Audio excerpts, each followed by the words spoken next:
Quero saudar a todos em nome de Jesus, nessa manhã de domingo, onde nós estamos começando com essa transmissão para que as famílias possam ouvir a palavra na continuidade daquilo que estamos fazendo durante todos os domingos pela manhã. Tempo bom para que a família em casa, como a igreja reunida, possa compartilhar juntos daquilo que vão ouvir. Nós vamos orar nesse instante, pedindo a Deus que Deus possa nos abençoar e nos ajudar durante essa transmissão.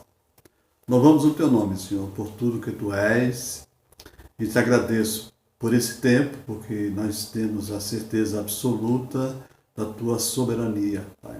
Ajuda-nos a aproveitá-lo. Nós sabemos que os dias em si são maus, mas Tu tens nos ajudado a entendê-los. E faz com que nós possamos glorificar o Teu nome sempre. E nos ajuda, Pai, agora na transmissão da Tua palavra. Abre os nossos olhos físicos, olhos dos corações também, para que possamos aprender e aprender aquilo que estaremos falando hoje. No nome de Jesus que eu te peço e agradeço. Amém. Amados, nós estamos hoje capítulo 4, estamos encerrando esse capítulo 4 da carta, a primeira carta de Paulo aos Coríntios, mas antes de chegarmos a ele, nós gostaríamos de lembrar alguns fatos da razão do apóstolo Paulo estar escrevendo essa carta. O apóstolo Paulo, ele foi fundador dessa igreja. No livro de Atos, capítulo 18, mostra que ele fundou essa igreja. E nesse mesmo período, aconteceu a vinda do Apolo, um homem muito eloquente, um homem muito inteligente, e que também convertido junto com Paulo, solidarizou-se com tudo que estava acontecendo e solidificou essa comunidade. O apóstolo Paulo ele deixou a comunidade para fazer o trabalho missionário, o Apolo ficou, e nesse período houve muitas pregações. E provavelmente nessas pregações, como o apóstolo Paulo começa a tratar dos reclames dos irmãos que foram conversar com ele sobre a postura de muitos irmãos com referência às pessoas que estão coordenando, dirigindo a igreja. Eles haviam pensado diferente do Evangelho. As doutrinas, as filosofias, os sofismas, eles penetraram na comunidade de tal forma que eles começaram a fazer a diferença entre pessoas e ter admirações por uma e por outras não. E nesse raciocínio, sem eles perceberem, talvez enganados por essas filosofias, eles começaram a dividir a igreja. Nossa igreja ela está vivenciando hoje, o tema esse ano, a união. A igreja firme promessa unida para glorificar a Deus. O interessante é que isso que acontece aqui na carta de Paulo aos Coríntios, nessa igreja, nesse contexto, tem se repetido por séculos e séculos. E chegam nas épocas de hoje, da época de hoje, com muita consistência, entre até mesmo os grandes pregadores, e há uma predileção sem fazer um discernimento do que está sendo falado, pregado.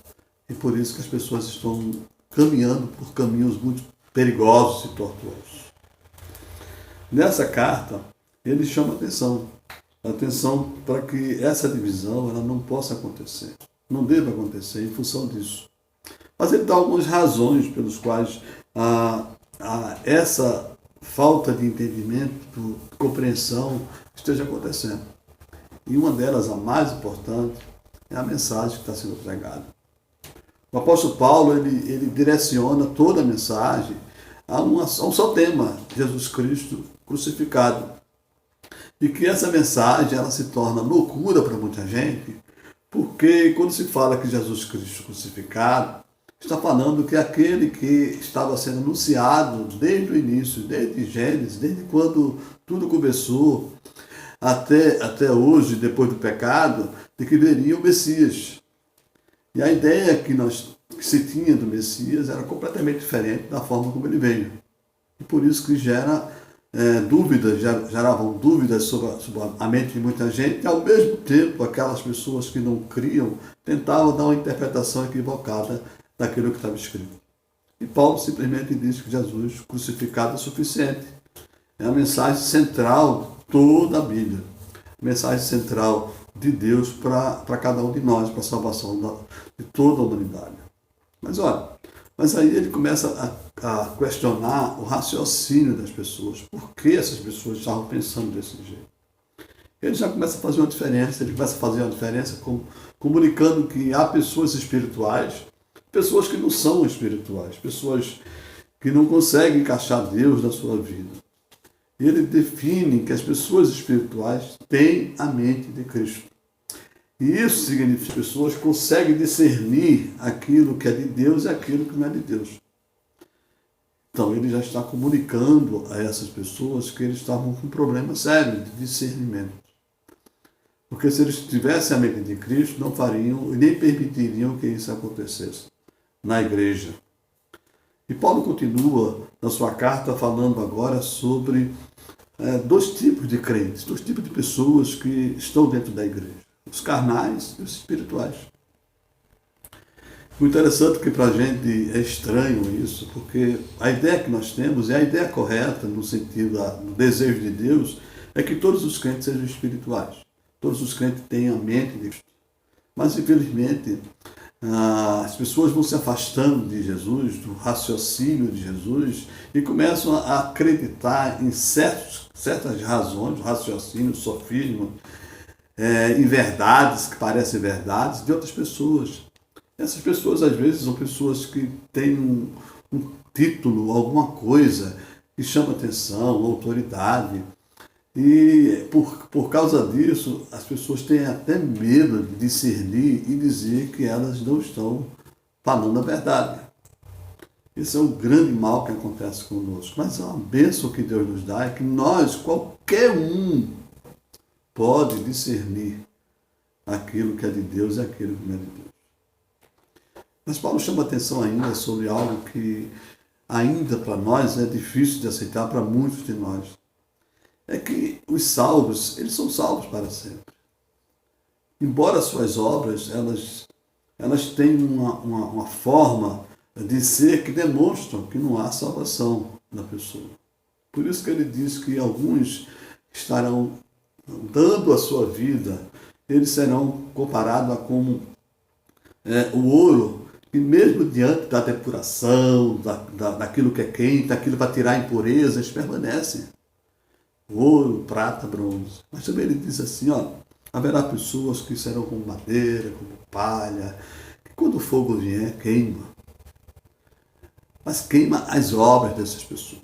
Não é o ouro, nem a prata, nem o bronze que vai definir no sentido de que eu vou ser bronze, não. São as obras, são aquilo que vive, aquilo que pratica, aquilo que vivem para a glória de Deus ou não. Então essas pessoas serão salvas, sim, segundo a palavra do Senhor. E Paulo, chamando a atenção no capítulo 4, que é o nosso capítulo que estamos estudando, aí ele vai corrigir essas diferenças, essas coisas que estavam sendo formatadas naquela época. A primeira coisa que ele fala é sobre como é que as pessoas devem nos ver. Como é que devemos ser conhecidos? Ele diz que todos nós precisamos ser conhecidos como servos do Senhor. Não é simplesmente servo do Senhor, porque essa é uma expressão até que está sendo mal utilizada. Mas diz que servos do Senhor, comprometidos com a dispensa de Deus, com as coisas que são de Deus, se ocupando com elas, vivendo a partir delas, para que as outras pessoas possam conhecer também esse Deus que nós conhecemos. Então ele diz que qualquer pessoa precisa olhar para a gente e ver dessa forma. E ele começa a dizer assim, vocês estão achando que eu, que Apolo, seja quem quer que seja, nós não somos absolutamente nada. Nós não temos esse privilégio, nem eu nem Apolo, nós não somos nada a não ser cooperadores de Deus. Nós participamos do seu plantio, da colheita, também. Também nós somos participantes de uma construção. Mas apenas isso. Apenas isso é que nos importa, sermos servos do Senhor e que tenhamos essa participação, de sermos cooperadores na obra do Senhor. Mas olha, existe um outro porém que vocês não entendem. Por isso que vocês estão pensando de si mesmo acima do que convém. Paulo fala dizendo assim, vocês mesmos acham que são reis. Vocês pensam que o conhecimento que vocês têm é superior ao conhecimento que nós temos. Mas olha, nós pregamos Jesus crucificado.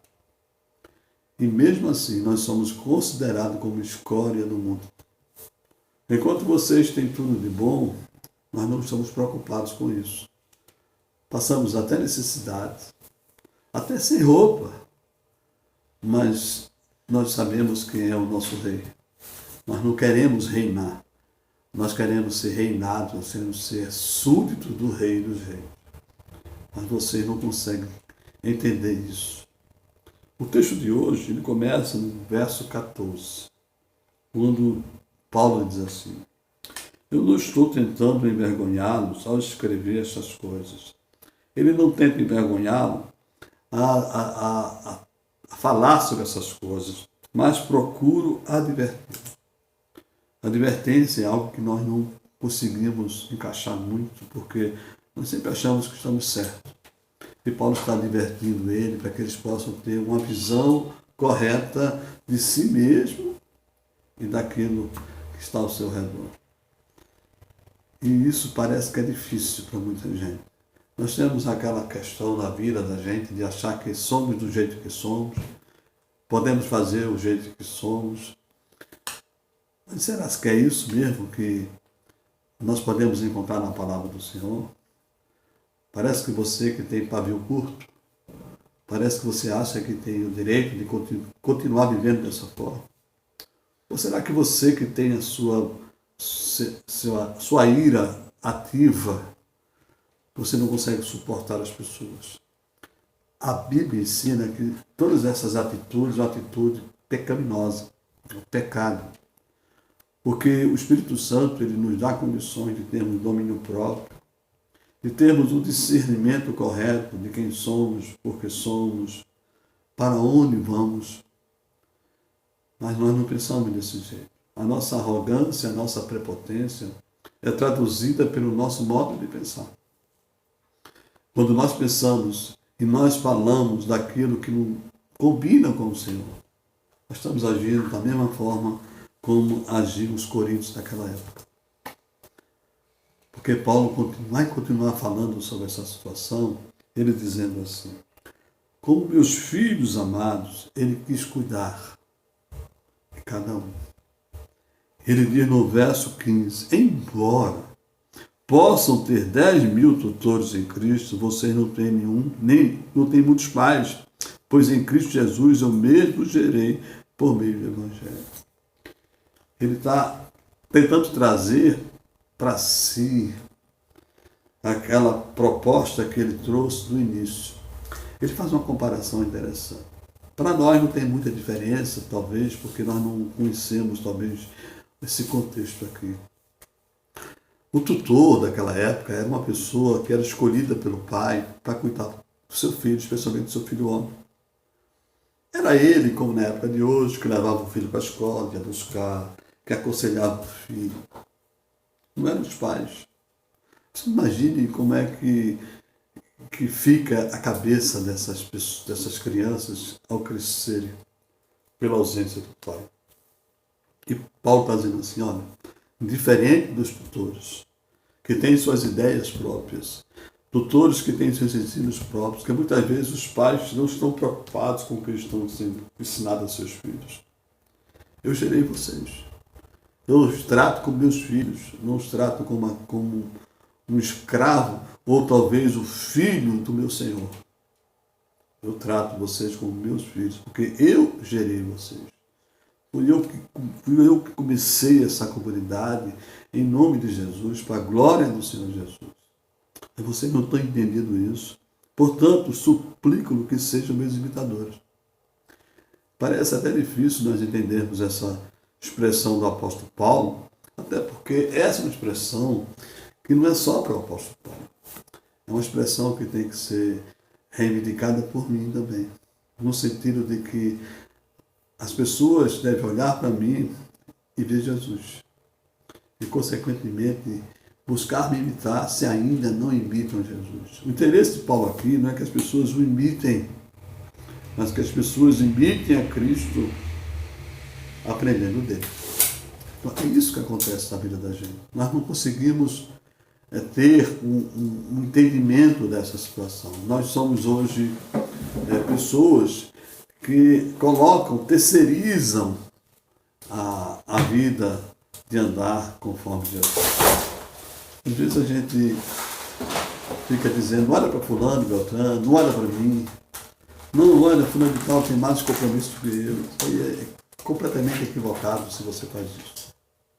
Assim como o apóstolo Paulo diz assim, me imitem. Eu sei o que eu estou fazendo. Eu quero conduzi-los a essa pessoa que eu estou imitando, que é Jesus Cristo. E ele, para tentar mostrar aos coríntios que não é simplesmente uma falácia, não é algo que ele apenas diz da boca para fora, ele vai agora enviar alguém como testemunho para que esse alguém possa explanar aos coríntios quem é Paulo. Ele diz assim, por essa razão, estou lhes enviando Timóteo, meu filho amado e fiel no Senhor, o qual lhes trará a lembrança, a minha maneira de viver em Cristo Jesus, de acordo com o que eu ensino por toda parte, em todas as igrejas. O interessante é que esse texto tem umas particularidades muito importantes. É o testemunho do apóstolo Paulo sobre seu filho Timóteo. Ele diz assim, meu filho amado. E a segunda coisa, ele é fiel no Senhor. Que coisa interessante, né? Nós podemos ter o testemunho de um pai na fé, falar de seu filho, e que ele é amado, e que é fiel no Senhor. E a incumbência de Timóteo é trazer a lembrança, a memória. Interessante, quando ele fala assim, trazer a memória, a lembrança, ele não está dizendo que os coríntios, ele está dizendo que os coríntios viram a vida do apóstolo Paulo antes. Então, Timóteo provavelmente vai dizer assim, você lembra quando ele falava isso? Lembra quando ele fazia isso? Lembra quando ele dizia isso? É o mesmo. A mudança dele sempre foi para melhor. A mudança dele sempre foi para mostrar quem Cristo é. Isso é para mim e para você.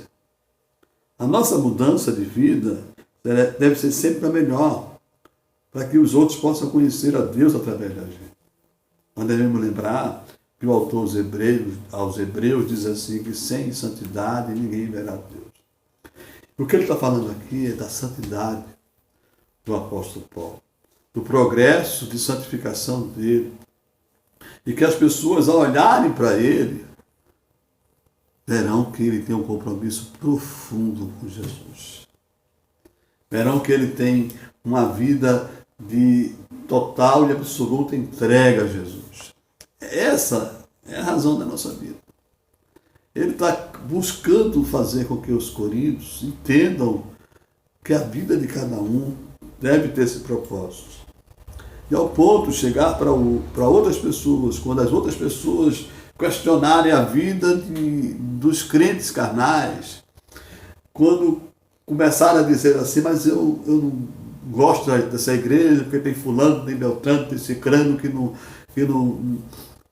tem compromisso, ele é um mau comerciante, ele é um mau pai, um mau marido.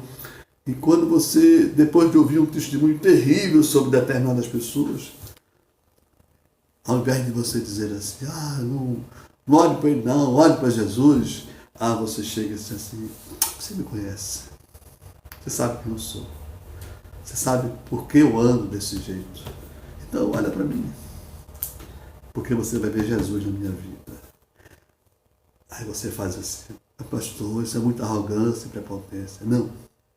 Arrogância e prepotência era o que os coríntios estavam fazendo. Eles eram tão arrogantes. Ao invés de querer imitar Jesus, eles estavam imitando a si próprios. Estavam criando para si Jesus, criando para si deuses, mesmo que não percebesse isso. Cada vez que a minha mente não é a mente de Cristo, eu tenho andado longe dele, eu tenho feito coisas, pensado coisas que não têm nada a ver com Jesus.